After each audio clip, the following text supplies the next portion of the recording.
How much passive income did I receive this month? And how much will I have to pay the taxman's claw? Each month he returns to haunt me. Yep, he's here already, and there is nothing I can do. Just look at how the smell of money drives him nuts. In this video, I'll show how much I've received from both share dividends and premium bond prizes in January. And if you stay to the end, I'll reveal the 4 companies I've been buying this month. My passive income journey started in 2009 when I began investing spare money each month into the stock markets. In the January of that year, I received no dividends at all. It takes time to get the ball rolling. I also got nothing in the following 2 Januaries, but eventually in 2012 I received £60 from National Grid, and in the following year this increased to £165 from National Grid and GSK. My spare money was now beginning to work for itself and the snowball was starting to grow. Let's return to the January of 2026 to see how far we have come. This is not investment advice and I'm just showing you my own journey. On the 5th of January, I received a small gift from Bunzl. This company distributes a range of products for healthcare, catering and safety. The shares are more or less unchanged so far in 2026 and the dividend yield is 3.6% spread over 2 payments a year. One of the reasons I originally bought shares in the company is the great track record of dividend growth and because I sensed a long-term bargain when the shares crashed in April of 2025. This month Bunzl paid out a total of £15. To see how much I hold in each of the companies mentioned, I've listed the totals in a video description along with some offers from products I use which could save you some money.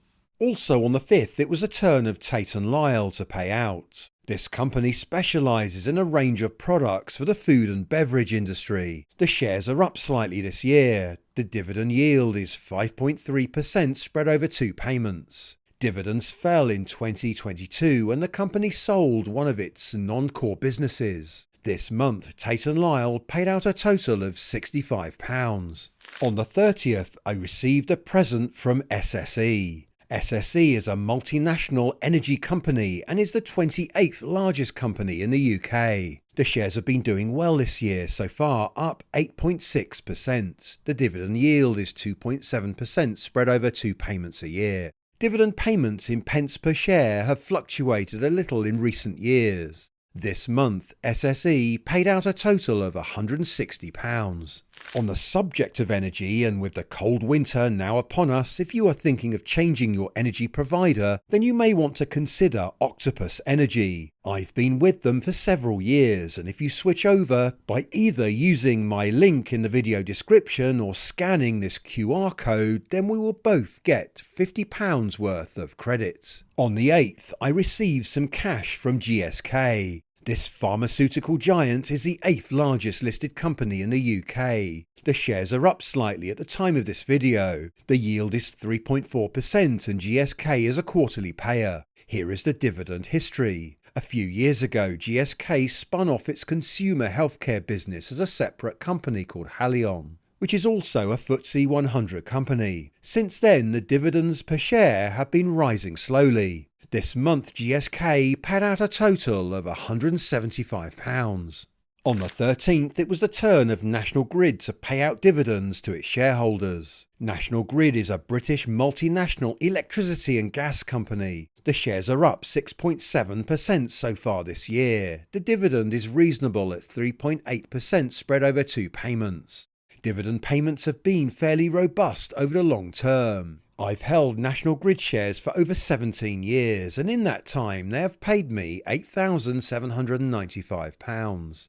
This month National Grid paid me a total of £350. If you like these sorts of videos and want me to make more, then let me know by giving that like button a quick tap.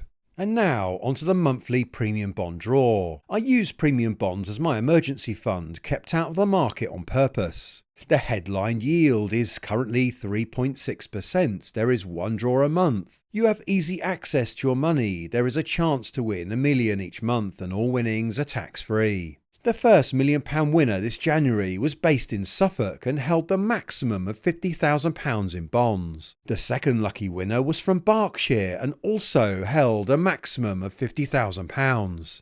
So how much did I win this month? Even with the maximum of 50k invested, I won absolutely nothing. Not a good start to the year.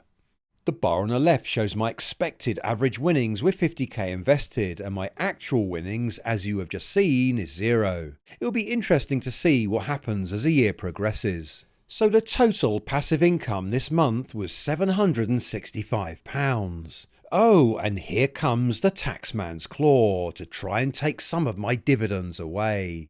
Fortunately, all my dividends this month are safely tucked away inside my stocks and shares ISA, so no payments to Mr. Claw this month. Now, my friend, I'm afraid I can't give you any real money today, but perhaps you would like some chocolate money instead. Oh, there's no need for that.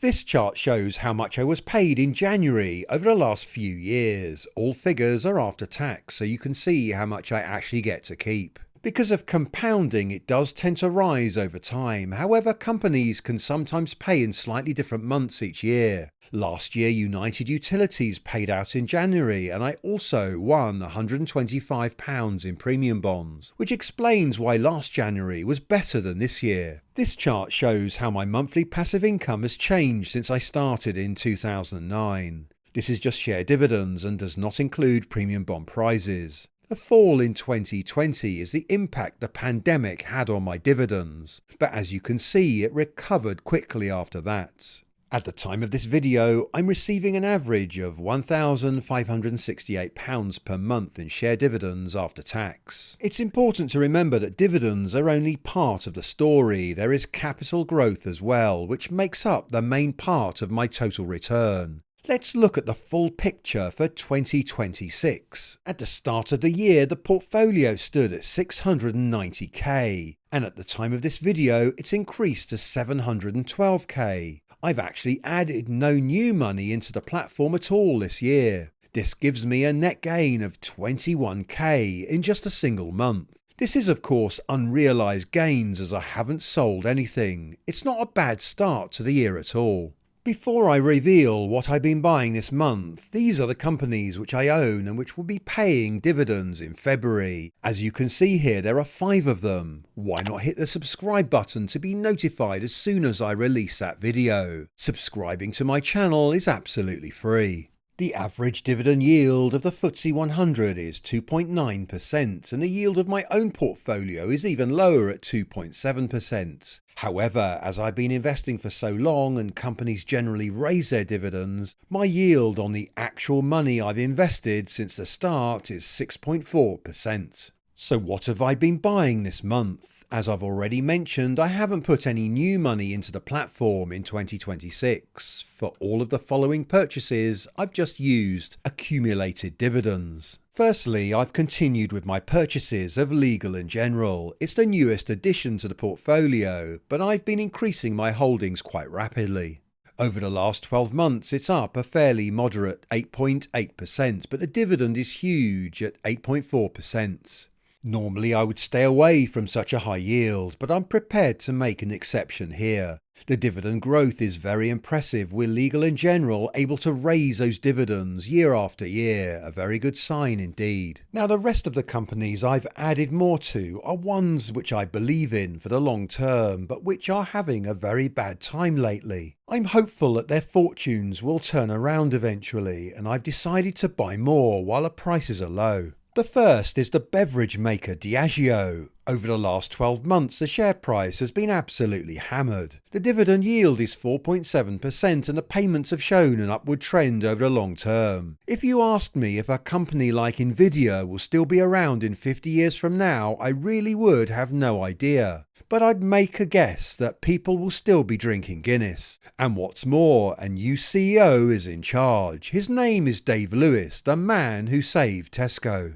I've also added more to Sage and Experian. Both have economic moats and, just like Diageo, are virtual monopolies in their fields. These are the sorts of companies I like despite the share price falls over the last 12 months. The dividend growth still looks impressive. Now, seeing dividends trickle into your account every single month can be very motivating. But did you know that you can achieve this with just 3 UK companies? To see which ones, then click this video here.